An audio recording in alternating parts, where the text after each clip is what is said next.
Okay, can everybody see my screen? Yes. Okay. So what we want to try to work on today is really what you need to do to prepare yourself for the next job. And I'm going to kind of go from the beginning of this all the way to the end. And certainly, if you've got any questions or anything, put those in the chat. John is going to moderate for me because I won't be able to see you on my screen. But I titled this Sell You, Me Incorporated. And it's really about the brand. You have each one of yourselves is your own brand, and you have to be able to sell it just like anybody else would be doing if they were selling a product. And an easy way to think about that is, let's just say that somebody had $80,000 that they wanted to spend on a car, and they went in and they started to take a look, and you said, well, what are the options? And it was strictly roll up windows, no air conditioning, no power steering, no power brakes.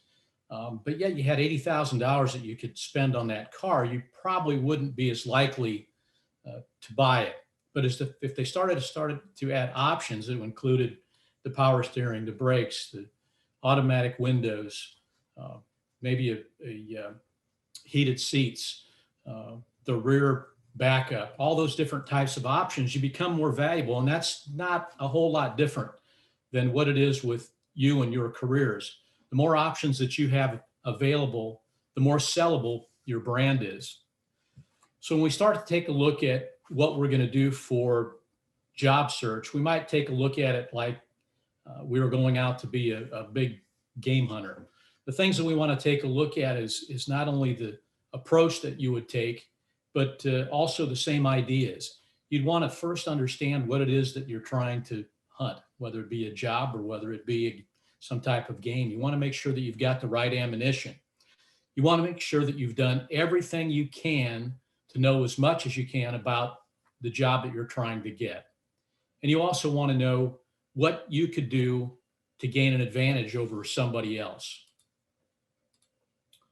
We want to ask ourselves four questions in determining what it is that you're looking for. First is the why. Is it a goal? Could it possibly be a passion? Is it something that'll make you happy or potentially provide financial support for your family?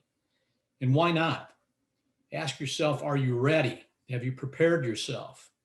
Is it time to take the next step? And why not me? Ask, what am I missing? Have I done everything I can to make it through the search process? And why not now? So let's take a look at what it takes. Here are some of the things that happen, and you may ask yourself why I didn't get the job. First of all, it's, did you follow the instructions? You don't realize how many times when I take a look at resumes, and we get to see a lot of them, that there are grammar errors either in the cover letter or in the resume. So make sure that you check it. Make sure that not only you look it over, but have somebody else look it over. Do a spell check or a grammar check on your computer to make sure that everything is proper. And I like to read it out loud, because sometimes if you read it out loud, you'll realize that you've maybe made some mistakes in your grammar or punctuation, and you can correct those. Another thing is failing to match your qualifications with the requirements of the job. And we'll kind of cover this a little bit later when we go over the cover letter portion. But we want to make sure that we identify those qualifications. Did you do the research about the facility? And many times in the interview, when we have an employer begin the interview, they'll say, tell us a little bit about yourself and tell us about what you know about our facility. And you'd be surprised how many times a candidate can't respond to the second part of that question. You don't know the committee. A real important part in being able to get past the initial interview and into the next round. You need to know the committee. You're not polished. And I say not polished, that's simply because it's something maybe you didn't practice. You need to go over the answers in your head, know what you're getting ready to say, and be ready for the interview. You didn't share a story in your interview responses. I've mentioned this before. People like to listen to stories. Ever since we were cavemen and we sat around the campfire, The guy that brought back the saber-toothed tiger, we all wanted to know how he did it. So be able to relate a story to your answer to the committee. You were forgettable. I like to make sure that anybody that comes in the room show enthusiasm. Make sure that you're dressed for success. Don't let them forget who you are. And it can be some positioning, whether you're the first person who gets interviewed or the last. So when we give you the opportunity to select the time or the day of your interview, kind of keep that in mind. And then finally, you didn't use all the tools necessary to sell yourself to the committee. And we'll go over a few of those as we move on. Reasons why you may not have reached your goal or had success. And so many times I'll have candidates reach out to me and say, boy, Greg, I got to the next to the last step, but I didn't get the job. Can you tell me what it was that I was missing? And it simply could be you just weren't as qualified as the person who got the job. So if you want to make sure that you have success, then prepare yourself. Get ready for the job. And don't wait for your ship to come in, because if you do, it's only luck. A lot of times you have to swim out to meet it. As I mentioned, one of the most important parts of preparing yourself for the job is in your cover letter. And I like to identify 4 areas for your cover letter. This is, and I mentioned it, it's your sell sheet. You're the product, you're the brand, so sell yourself. The first thing that I like to do is tell the employer why you're interested in the job. Next, note your skills and qualifications. Then show how your qualifications match the requirements of the position. And finally, ask for the follow-up meeting. Now, I think that it's important in the cover letter that you mention any details which are significant in the first paragraph about why you want the job. And this could be things, for an example, if John Deere Run up in Moline, Illinois, was advertising for a head professional position. I grew up in that area, so I might mention in the top part of my cover letter that I grew up in Moline, that I was raised on a farm, that we used to have John Deere equipment, that my dad retired from John Deere, something that gives me maybe a little bit more of an edge where they want to read more, and but make sure that it's specific to the job. In my opinion, if you just write that my dad handed me my first club when I was 9 years old, and I've been playing golf ever since, and I want to become a head golf professional, to me, that the employer already realizes that he wouldn't be applying for the job. So make sure that if you're going to use that type of idea, that it's relevant to what the employer is looking for. And then make sure Hey, that Greg, yes. let me interrupt there. Sorry, but yeah, we've heard this. Greg's heard it way more than me, but especially if you're applying for a job out of market, they are always suspicious of why you're applying. Most of the time, they think you're just applying because of the money, whether it's more money than you're making or it's a good job or whatever. And so they always want to know, especially once again out of market, they want to know your connection to that facility. So you played there as a junior, like Greg said, your parents are from there, you were born there, you went to college nearby. Anything along those lines kind of eases their mind and as Greg said, gives them an opportunity to keep reading, because they know you have a connection. You're not just applying for the highest paid job you can find. So Very good, thanks, John. Appreciate that. And here, just on the right side is an example of a cover letter. You certainly can use any format that you like. I just think this is a good one that you can use, and there's certainly plenty out there. You can look just using the word lookup tool on resumes and cover letters and get some options. Here's another one. You'll notice that in mine, I actually had my picture up. If you apply for a job with Billy Casper Golf and you include your picture, they're going to throw it out. So it's your choice. You don't have to put it in. I had it in mind, but just remember that. And part of that is because some employers feel that may influence their decision based on potentially age, discrimination type situation. So just keep that in mind when you put your cover letter together. On your resume, make sure that you understand this is another sell option.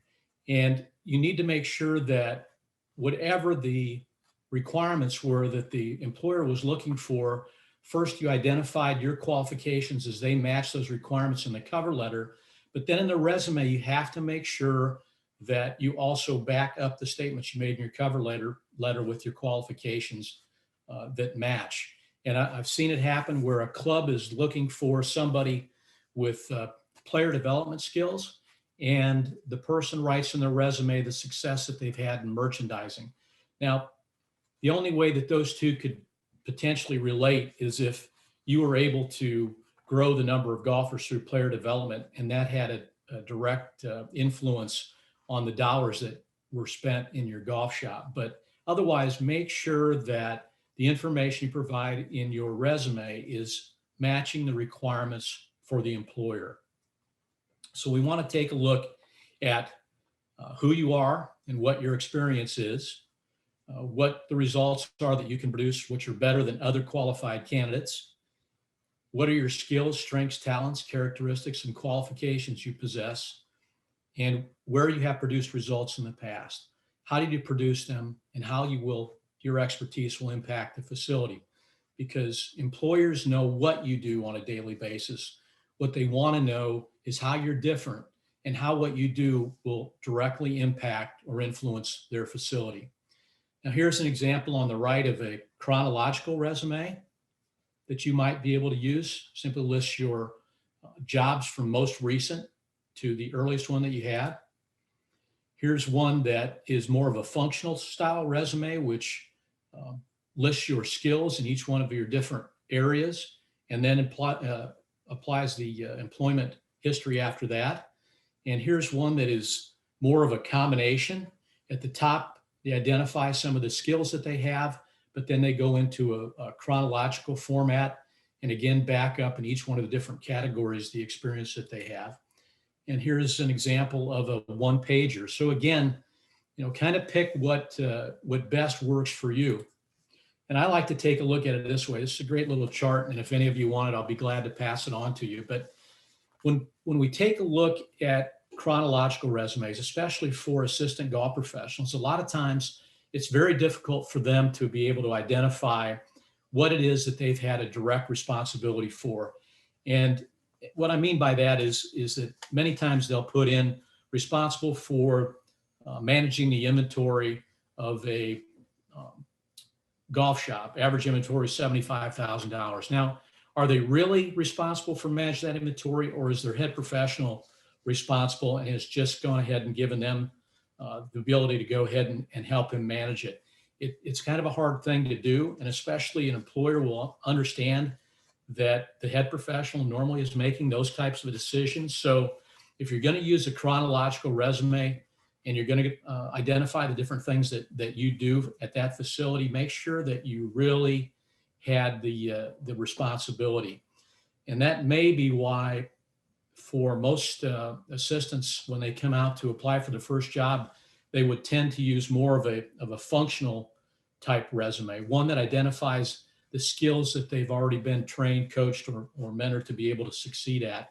So you would list those first, identify the different things that could help you be more sellable to the employer, and then list your job experience after that. And then again, your combination resume could be used as for an assistant in identifying their different skills that they have, and then the chronological history of their job employment. So just make sure that whatever format you choose matches definitely the skills that and qualifications that you have for the job. And if you've been a lead assistant at a facility for a number of years, you most likely could use chronological.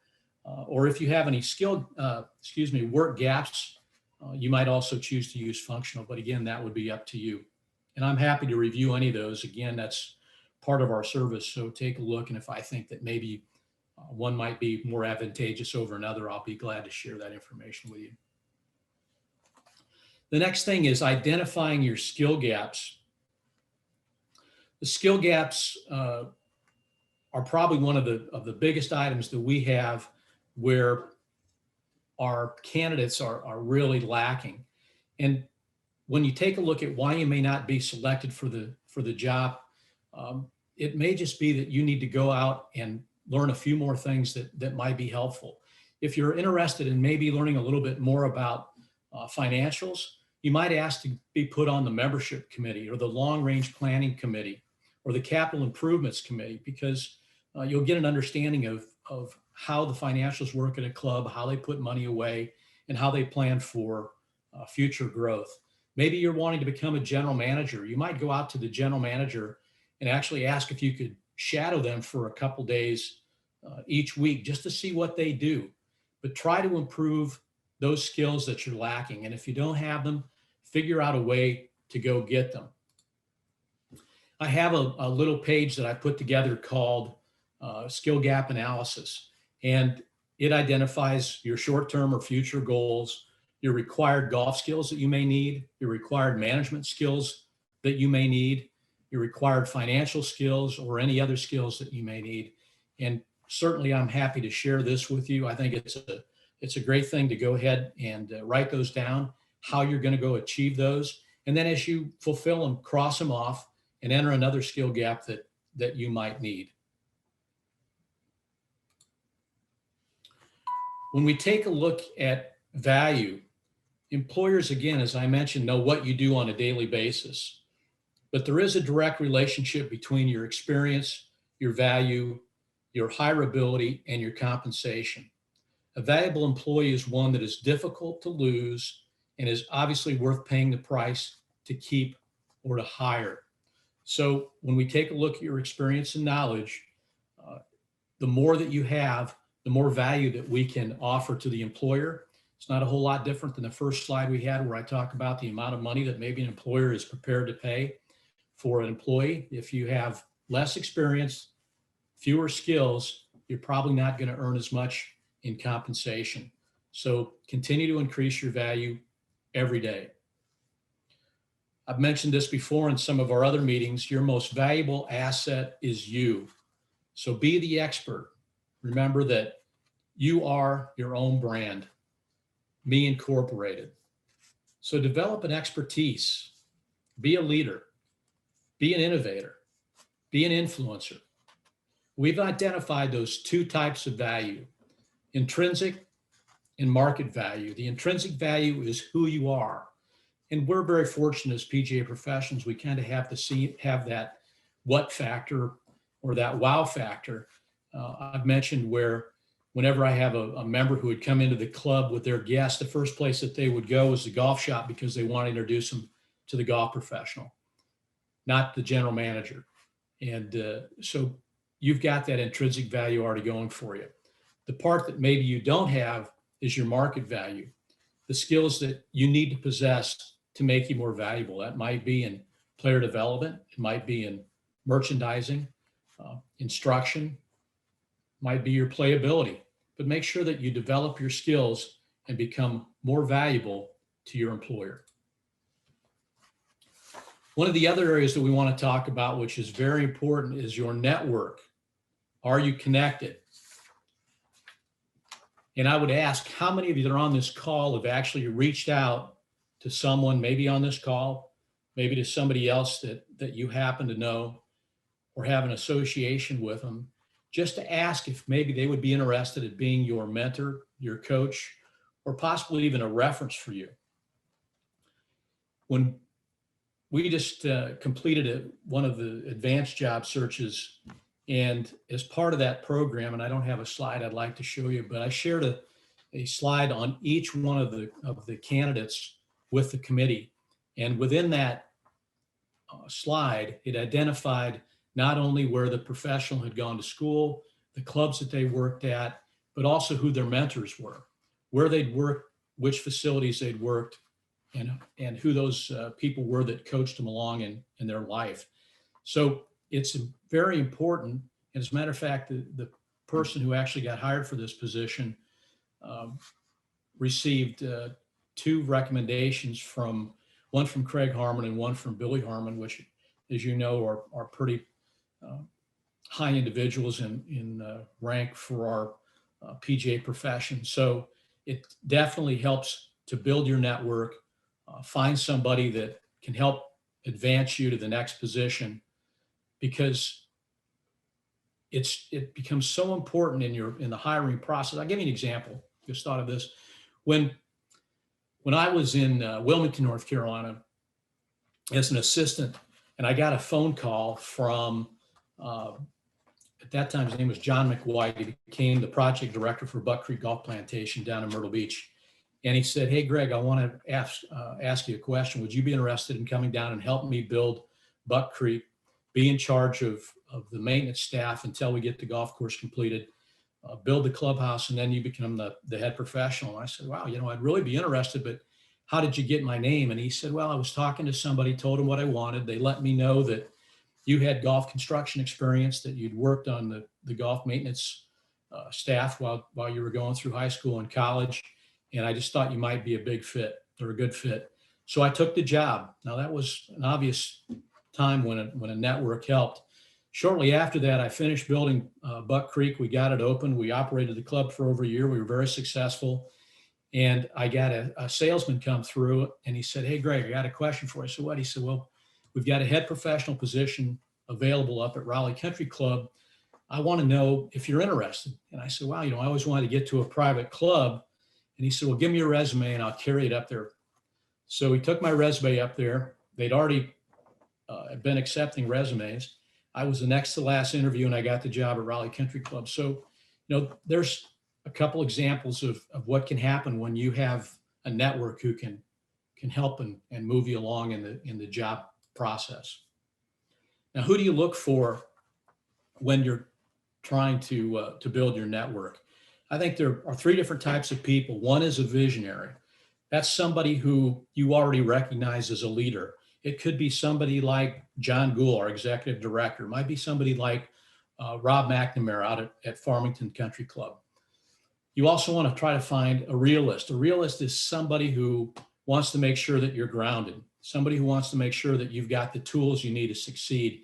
And this most likely is your boss. And then finally, the connector. This is somebody who already has a network, somebody who is engaged with quite a few people in the golf industry. And typical examples of this might be Bob Ford at Oakmont. Bob was always and still is able to get golf professionals jobs because of his influence. Somebody in our section might be Bob Dolan over at Columbia Country Club. Jimmy Fitzgerald, obviously, when he was at Chevy Chase, and still Jimmy can help people get jobs. Or a David Reesner out at Ridgewood Country Club in New Jersey. David has been exceptional at bringing on assistant professionals and then advancing them into head professional positions at other clubs. So again, I can't stress enough how important building a network is to you in your career. One of the other things that we like to talk about is how to overcome the committee, or how to win the interview. And a couple things that we notice when committees begin the process is that, and I start here with hire a budget, but I want to go to one other thing first, and that is the job description. So many times the job description relays one piece of information, and the committee has gotten together and formulated that job description to put it out there for the candidates to make sure that they put in their resumes and show how they're qualified for the job, when reality is that they may be looking for something completely different. And I'll talk about that in a minute, but I did want to bring that up so it was fresh in my head. But one of the things that committee members do when they make mistakes is they tend to hire to a budget.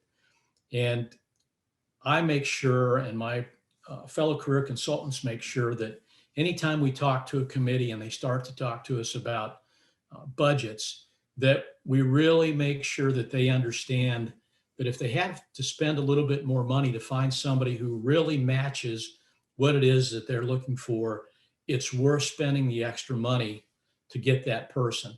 Because in the most part, professionals will make sure that they pay for themselves every year, that it won't cost the club extra money. So we make that a point, and over the last year in keeping track of the amount of influence we've had on employers in advancing compensation for our professionals and jobs posted through our advanced searches. We've increased compensation as a team by almost $2 million this year. So we want to make sure that, we're fair to you. We want to know what it is that you made at your previous employment, but we also want to make sure that the employer spends what they should be spending to get the person that best fits their needs. Because if they hire somebody for a lower amount, are they really willing to put up with somebody for 3 years who has to grow and learn what's needed in the position?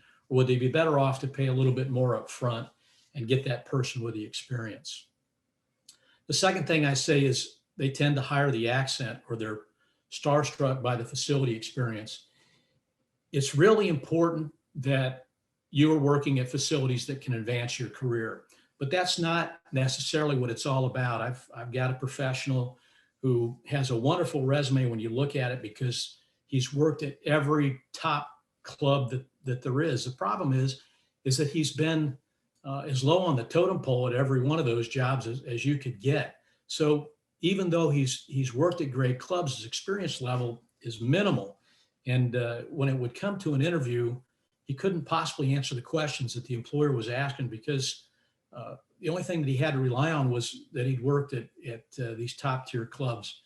And sometimes committees can kind of take a look at that and be overwhelmed at it. We had a club where we were actually doing the interviews, and there were a couple ladies on the committee, and the professional came in to do the interview, and he had this nice British accent. And when he finished, boy, the two ladies on the committee said, "Oh, that's our guy. That's the guy that we want to get." And I said, and I reminded him, I said, "Wait a minute, what were the 3 things that you were trying to look for in your next professional?" And they gave those. And I said, "So was accent one of them?" And they said no. And so we moved on from that employee. But it is another mistake that committee members make. And then again, I mentioned this earlier, fail to understand the experience. And as part of our advanced paid searches, we do give the committee information on the amount of experience that each one of the candidates have, so that we can better inform them on the type of person that they're getting ready to hire. So when we take a look at what you can do to overcome the committee mistakes, the first one, and I mentioned this a little bit earlier, make a connection with someone on the committee. And if you don't know who's on the committee, call me or call the career consultant that's handling the job, because that's part of what we find out is who is a committee member, what positions they hold at the club, and then go do your homework. Find out, and you can look by using the handicap rosters that are available to you online where this person's handicap might be. You might find out that they're the club champion at the club, or you might find out that they went to Penn State University and you went to Penn State. And when you get in the interview, the first thing that you can do is you can walk in and say, "Hey, Christine, I saw that you went to Penn State University. I went to Penn State. I graduated in 1986. And right away, we've built a connection. And that's one vote that now goes in my pocket. So if you can get a couple of those, you're at a huge advantage over the next person that comes in. Know what the committee is looking for. And again, this is, I've spent a little bit of time on this in the first part. In the last job that I did, I went, and I always do this with all of them, is I go to the committee when we're doing a paid search and say, "What is it that you're looking for in your next golf professional?" And I ask them individually, "What are the 2 things?" And they give me a list. And so far, every time that they do, it's different than what's in the job description.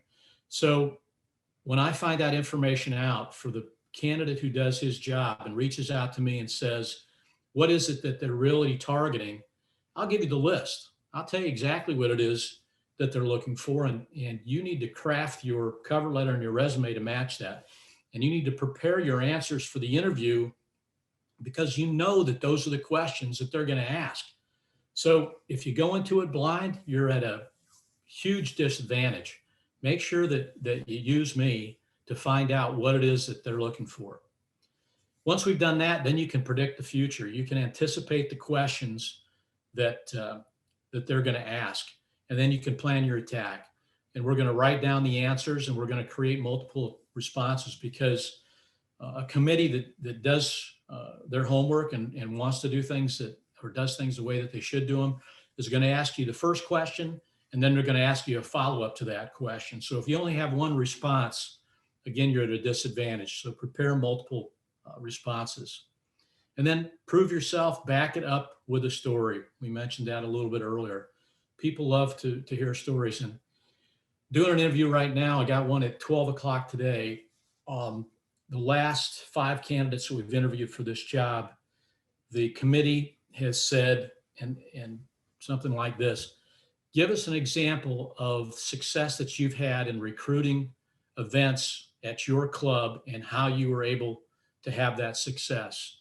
And the candidate will respond with something like, well, we make sure that we promote the club, and we always go back and work with the people that we worked with in the past to make sure that if they're going to have an event the next year, that they use us again. That is not what they're looking for, ladies and gentlemen. I'm going to tell you, what they're going to want to hear is something that says, you know, at ABC Club, what we do is we create a sheet that offers all the different options that are available for anybody that would want to use our facility. And then I went out into the community and I became a member of the Kiwanis Club in the Moose Lodge, and I met with them to find out what type of events that they may be able to hold that we could bring to our club. I also worked with the Ladies Auxiliary, and I went down to the Chevrolet dealership and met with the president and owner of the Capital Chevrolet to find out if maybe there was something that we could do, not only from a meeting standpoint at our club, but possibly in putting up a car for a future hole-in-one at one of our golf events. And as an example, when I met with the Ladies Auxiliary, I found out that they have a bridge club that meets every other Thursday. So we negotiated a program where now they hold their bridge club meeting at our club. We provide them with lunch after the bridge club, and we've increased our revenues through just the Ladies Auxiliary by more than $15,000 through the course of the year. Now, right away, an employer is going to say, you know, that's the kind of thing that I want to hear. That's the way that they're going to impact my facility. That's how they're going to make a difference. So be ready for those. And then again, practice. If you're not practicing, you're doing yourself a disservice. Be ready, be cool, be comfortable. If you go over the answers, it might be with a colleague, it might be with your spouse. Put a couple questions in a hat, have them pull one out. Ask yourself the question and give the answer, see how you do. One of the big ones that we do in our paid searches right now is the one-way video interview. It's called the Spark Hire interview. And the reason that we use this is we'll ask a series of 6 questions. We give you the first question, you have 1 minute to come up with an answer, and then you have 2 minutes to provide that answer, and it's all recorded. The reason that we do it is for a couple reasons. One is because it gives easy access to the candidates without having to come into the club and travel to get there. 2, because it's controlled. There is no other interaction between a committee member and a candidate. So everybody is asked the same question in the same manner and given the same amount of time. And this also, because we record it, gives the committee members the opportunity to review it on their own time. So it's become very popular for many of the people that have taken it. I know Eli's on the call. He's taken this a couple of times. If you want to ask a few questions to Eli, I'm sure he'll be able to share information with you on how this goes. It can be make you a little bit nervous, and a good way to practice might be just to take your phone, put the video on, turn it around, have someone ask you a question and give an answer, and see what you look like on your video. Because when you're giving when you're doing this presentation, as you can see here with a girl on the screen, she's getting ready to answer a question, and that's what she sees. She sees herself. So it can be a little bit different. But one of the things that you want to do is to make sure you place your laptop at eye level. And you can see today, if you're looking at my little picture on the side, that the camera for my laptop is right at eye level.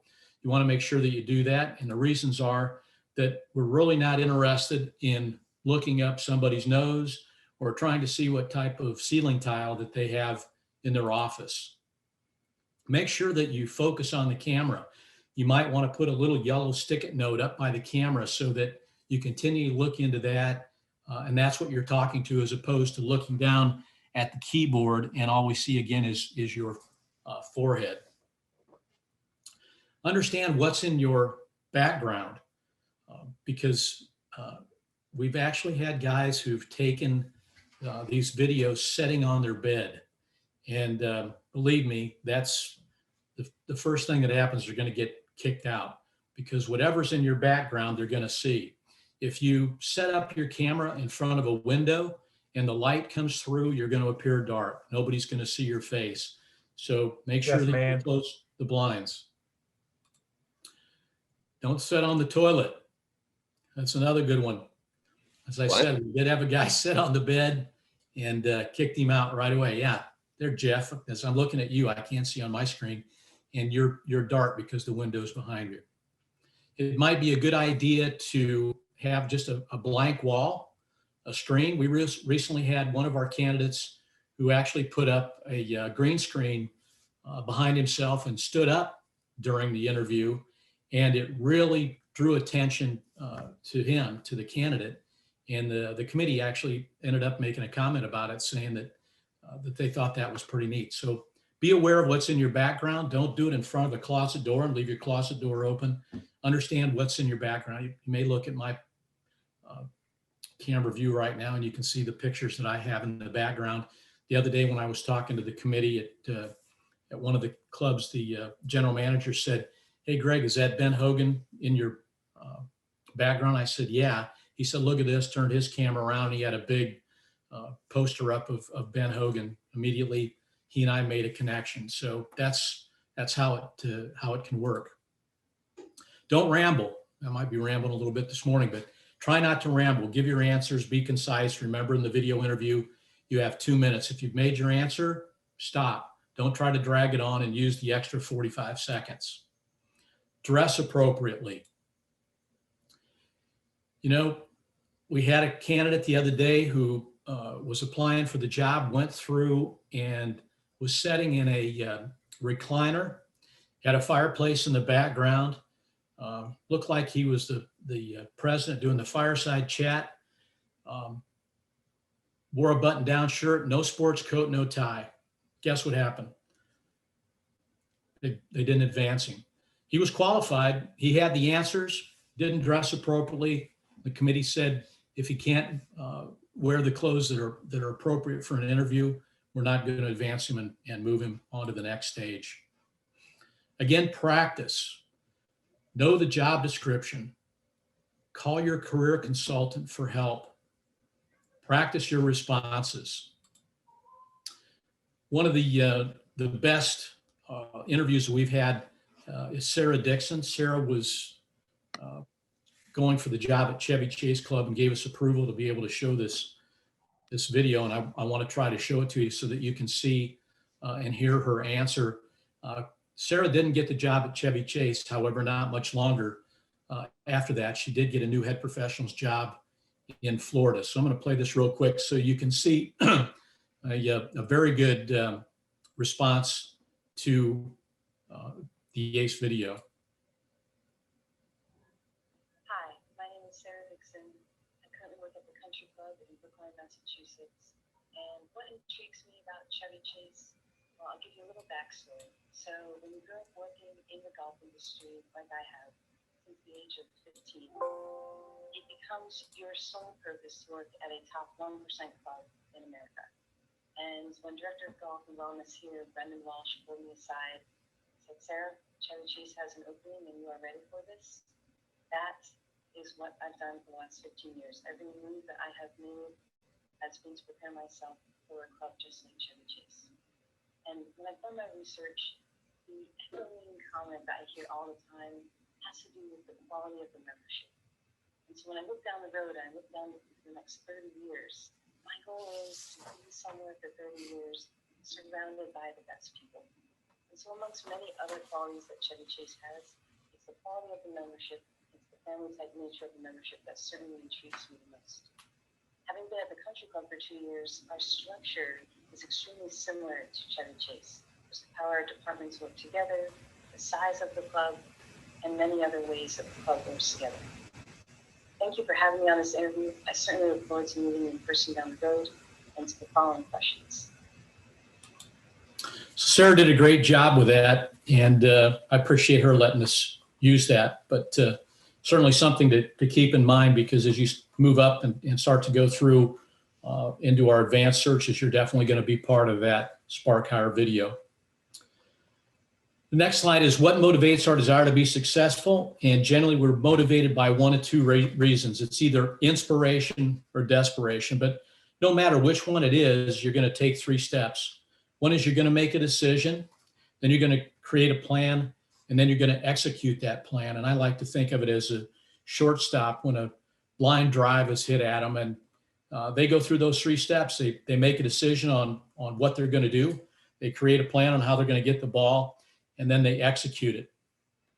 It's not any different. So whether it's inspiration or desperation, that's the direction that you're going to take. And finally, one of the last things we want to talk about, and we try to make sure that we key on this, especially in today's environment, is your work-life balance.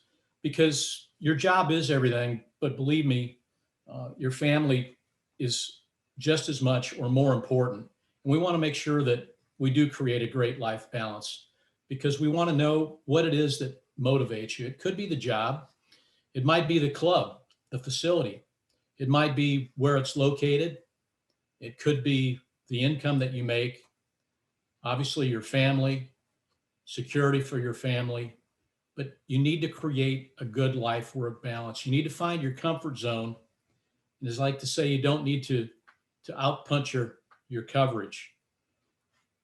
A good example, when I was at Raleigh, I was the head professional and I had some success. We got ready to go through a renovation process at the club. They knew my experience in golf course construction. They asked me if I would be in charge of managing that. And they wanted to know if I would become the director of golf and have the superintendent report to me. I was happy to take on that role. We completed the golf course, and shortly thereafter, we held a Nike Tour event.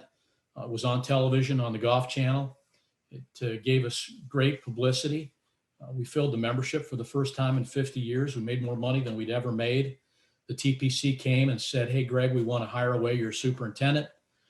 They hired him and took him over to TPC Wakefield. I had to go out and find another superintendent, which I was able to grab Michael Schown from Governor's Club at that time. Michael and I got together. We came up with a program that we called Tournament Ready. We managed our golf course on a daily basis so that any day, if the Nike Tour at that time came in town and wanted to host an event, they could play our club and we wouldn't have to do anything any different. It was controlled because we didn't want the superintendent to have the golf course in one condition for most days of play, and then all of a sudden have it in this improved condition when it was club championship or member. We wanted it the same every day. And Michael was excellent at doing that. And matter of fact, he's still in charge of maintenance for all the McConnell golf courses today. But as far as outpunting your coverage, I had achieved success now at both the head professional role and the director of golf role. And the club came and said, "Greg, we'd love for you to be the general manager." Well, at that time, the most important thing to me seemed to be money. And I knew that I could make 6 figures as a general manager of the club, and I accepted the position. And I can tell you that I was never so disappointed in my whole career, because golf really became second, and making sure the prime rib was medium rare on Friday night became first. And that wasn't my interest. So I probably am a good example of what you can do when you take something that maybe you thought you wanted but didn't need to take. So make sure that whenever you get ready to go after a position, that it's the one you want. And as I like to say, be good at what you're good at. So what's the next steps? contact your PGA career consultant in the geographic area that you're interested in working. Let them know what it is that you want to do, the type of job that you want, what your qualifications are, because we are receiving requests from employers at a greater rate than ever where they're saying, we don't want to post this job. We just want to know your top 12 candidates. Who are they? And if we don't know you, we can't give them your name. So make sure that you let us know. And off to the right side of the screen, you can see just a few things that I wrote down there. I gave a little bit of my work experience. I've been a 33 member of the PGA. I've been a head professional director, golf, general manager. I've owned an events management company. I've worked in facility management and golf course and facility construction. I've listed the areas or the states that I would be interested in working, the type of clubs that I would be interested in working at, the minimum compensation that I would accept. And I can give that to a career consultant to put in file. And if a job comes open that matches those qualifications, I can say, hey, I've got a guy in the Mid-Atlantic section, Jeff Mann, checks off all the boxes. He wants to work in your area. Why don't you give him a call, or I'll have him reach out to you. So stay in touch with me. Develop the outline of your preferences. As I mentioned there, build your experience, create a qualification folder. Make sure that you keep track of your success stories so that when you get ready to build that resume or cover letter and you want to identify the qualifications that match requirements, you can quickly pull those out and insert those in your cover letter and resume. Build your network. It's huge. It really is a big factor. Build your network. And make sure that you go online, if you haven't done so already, and complete your job preferences on pga.org on your job board. And you can change those at any time that you want. You can update them, but make sure that you keep that current and up to date to match your requirements. So that concludes my little presentation today. I appreciate it. And I'll go off the share screen here and we'll open it up to anybody that has any questions.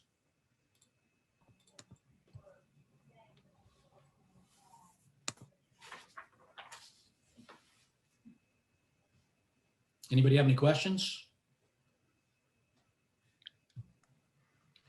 Well, first, Greg, I'd like to thank you for going through this. It was very informative. I got a lot of ideas and information from it. I do apologize about the window behind me.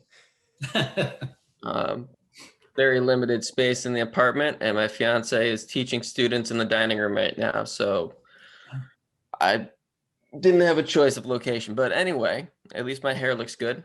That's right. Yeah, actually, I do have a question. So we have the Golf Business Network available as well too, and there are some positions there that I don't see on Career Services.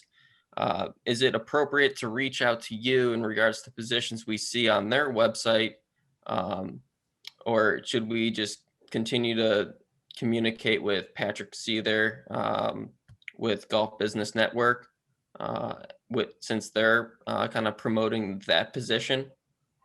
Because I'd still like to obviously communicate with you in regards to any position. Yeah, I think Roop was on this call. I kind of jumped into Roop with both feet last time when he asked this question. But GBN, certainly Patrick is their go-to guy. So if you want all the details and you're a member of GBN, certainly reach out to Patrick. We do follow along with the jobs that are posted by GBN, and we do reach out to the facilities to learn more about what they're looking for. A good example of that is Longview Club up in Pittsburgh. GBN posted that. Obviously, Bob Ford being from the area, that was a pretty easy one for them to do. But when I reached out to the general manager and he found out that we offer the same services, he was disappointed that he didn't use us because we represent all PGA professionals. We don't represent only those who have memberships. But he gave me the information that we required to be able to share it with some of the guys who don't belong to GBN. And then we submitted those names to the general manager, and then he gave those back to GBN. Now, I don't know if GBN at that point required that those people get a membership or not. But I do know that in a couple cases, those people were brought to the table for interviews at the request of the general manager. So yeah, we're going to do everything we can to give you as much information about the facilities. Unfortunately, sometimes when they go to a Dennehy or a Copland and Keebler or a GBN, we may not have as much information as what we would when we do it ourselves. Okay. I do have another question. So if it's a private facility that's member owned, and you want to communicate with your membership, if they know anything in regards to the position, if it's still in the same section, um, what are like the guidelines in terms of communicating with the membership? How should you start that off first? Should you communicate with the head professional first, and then they'll communicate with whoever they think would be most beneficial? Or should you kind of put it on your plate and do the groundwork yourself? I mean, without going over somebody's head, or trying to pick out the best member at your facility to kind of assist you with networking at the club that's right down the street. If the head professional is still at the facility and they're getting ready to leave, that's certainly a great person to reach out to and say, hey, tell me a little bit about what made you successful at your club, or tell me some of the things that maybe I need to know about your facility that could impact what I do or could impact my success at the facility, because they'll usually are going to tell you. Now, if it happens to be that the head professional lost his job, then you may not want to do that, but it just depends on what your relationship is. But certainly any time that somebody at the facility where you're interested in going, reach out to them, find out what it is. They'll probably be able to give you some greater insight. But you have to use, Jeff, you have to use all the resources. So, reach out to me. You might reach out to John. John has been in the section for a long, long time. He's going to know a lot about the facilities and what they're doing. Reach out to the membership if you happen to know. Talk to if it's your head professional. Find out if they happen to know. I'll give you an example. We recently had a job that was open, and Bob Dolan called me and said, Greg, who from the section is applying for this job? And I let him know, and he said, okay, I know those guys. He said, I'm good friends with the head professional at this club who's leaving. I'm going to give him a call and give him an update about what he can expect from these candidates. So you may not know it. If you happen to rub shoulders with Bob Dolan and you applied for a job, he might be doing a little background work and helping you and not even realize it. So make sure you utilize everybody. And that again is the importance of building that network. So not only can they share stories about you, but you can use them to find out information that could help you get to that next level in the interview. Hey, Jeff, I would say to your question about your own members, which I think you were asking about, and it really depends on the situation. Like, does your head pro know you're applying? Is he helping you? Is this all part of a mentorship process? Certainly, if that's the case, he will probably say, hey, Mr. Jones, he's a member at that club. He's probably a good guy to handle. If it's something a little different than that, whereas, your head pro doesn't know you're looking and you don't want him to know, then certainly going to one of your own members is risky because they might tell the head pro. So you just have to kind of assess your relationship with that member, whether they'll be able to keep it confidential and be able to handle that or not. I don't think any head pro would be upset if their assistant pro was applying for a better assistant pro job or a head pro job. But, I don't know all the relationships that you all have in the section, but I would hope your head pro would help you along that lines to either figure out the member or, for not to be upset if you talk to one of the members that might be a joint member. Yeah, I was thinking of like communicating with your head professional first, and then they say, okay, you can communicate with so-and-so, or I can communicate with them on your behalf. Right. Like which route would be best to take? I mean, if you do get there, okay to. Yeah, this is communications 101, right? It's not necessarily that these are the rules, but that everybody's in the loop, and And then we kind of just figure out the best way to do it depending on the exact situation. Okay, excellent. Thank you. Hey, I have another call. Keep going, but I got to sign off. Good to see Thanks, everybody. John. Appreciate your Thank help. you, John. Nice to see you. Looks like, Greg, there's a question in the chat from Eli because his mic isn't working. So I'll read it for you. He asked, how are the assistant job postings? How have they been for 2021? Base salary, total compensation increase versus years past, question mark. What are the positives and negatives that you have seen with postings or applicants? Yeah, so Eli, the assistance positions are up. We had a significant increase in jobs open over this last month. I just submitted that report to John this morning. We are seeing an increase in compensation. We're about 4% up in the Mid-Atlantic section, which may not seem like much, but I think anytime that we start to get a rise, that's a good thing. The market, Eli, is just not very strong. The number of candidates that we have that we're trying to recruit into the business, we're still lacking. There's not much of a market. But one of the things, and I'm going to be passing this on in our board meeting that we have, and I'll probably talk about it again in our spring meeting, is the way that employers advertise for positions. I think that it's important to list the benefits that are available. And I'm not talking about hospitalization or housing or any of those kind of things. I'm talking about what we're going to do for you as a club. That we might it might be something like we're going to make sure that we mentor and coach and try to advance you in your career. We're going to try to provide educational opportunities so that you can improve your skills. We're going to identify what those skills are that you might be lacking and promote those with the intention of moving you towards your first head professional's job. And we're seeing other employers that are using these type of promotions in their advertising, and they seem to be getting more responses. One might be an example, might just off the top of my head, might be Golf Tech, where Golf Tech talks about themselves as a company and what they offer and what their values are and how they're going to promote and help you along and support you through your process.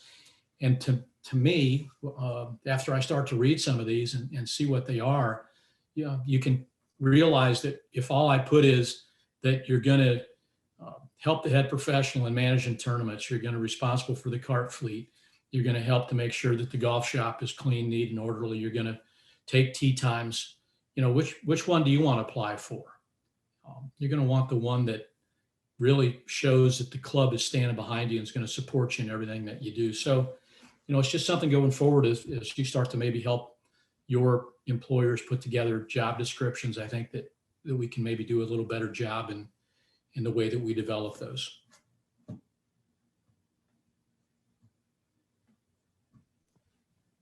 All right, great, Greg. I know we're at the 11 o'clock mark. Thank you for covering all this information. We greatly appreciate it with the APA. If anybody doesn't know, in 2 hours, there's successful merchandising with Matt Fuller and Mike Adkins starting at 1 o'clock. If you want to sign up, you can reach out to Sean English. I know he's taking up signups.